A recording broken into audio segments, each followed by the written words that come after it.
Hey everybody, JD Vance here, live from my office in the White House complex and filling in for somebody who cannot be filled in for, but I'm going to try to do my best, my dear friend, the great Charlie Kirk.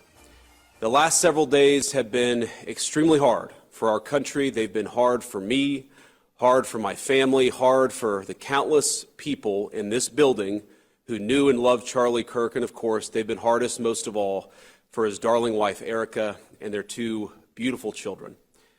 The thing is, every single person in this building, we owe something to Charlie. He was a joyful warrior for our country. He loved America. He devoted himself tirelessly to making our country a better place. He was a critical part of getting Donald Trump elected as president, getting me elected as vice president. And so much of our success over the last 7 months is due to his efforts, his staffing, his support, and his friendship.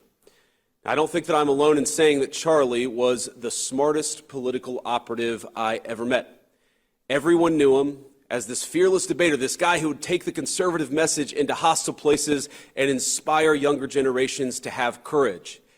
One thing that's hit a lot of those young Americans over the last week was how Charlie was there for them when others were not.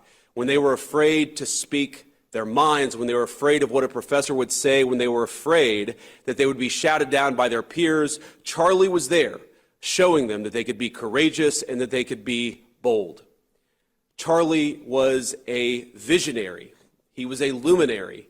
He brought together people. He didn't just teach people how to speak. He didn't just teach people what to say. He didn't just teach people they could actually speak their mind on campus. He created a whole social network for an entire generation of young people. I know people who met their husband, who met their wife, who met the best man at their wedding at a TPUSA event.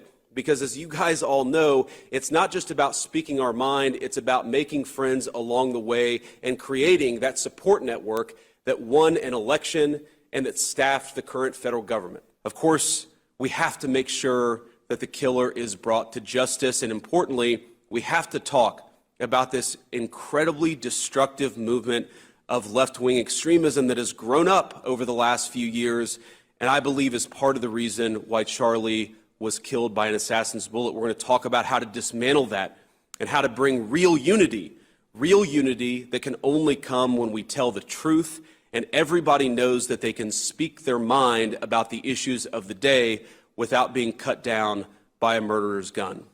We're going to talk about all of those things with friends of Charlie, with people in the administration, with people that he knew. On a podcast a couple of months back, Charlie was asked about how he'd want to be remembered if he died. His answer, I want to be remembered for courage for my faith. That would be the most important thing. The most important thing is my faith, and that was Charlie. And in this dark moment for our country, I think that's the greatest lesson any of us can take from Charlie. To have faith in the Lord and to be bold in how we glorify him. To be bold in our pursuits as Charlie was in his. So that's what we're going to spend a little bit of time doing this afternoon. Keeping this incredible show he created going and hearing from some of the people who were so fortunate to call Charlie a friend. We're going to pay tribute to his courageous legacy, and we're going to commit to keep it forever alive. I'm looking forward to this. Join us.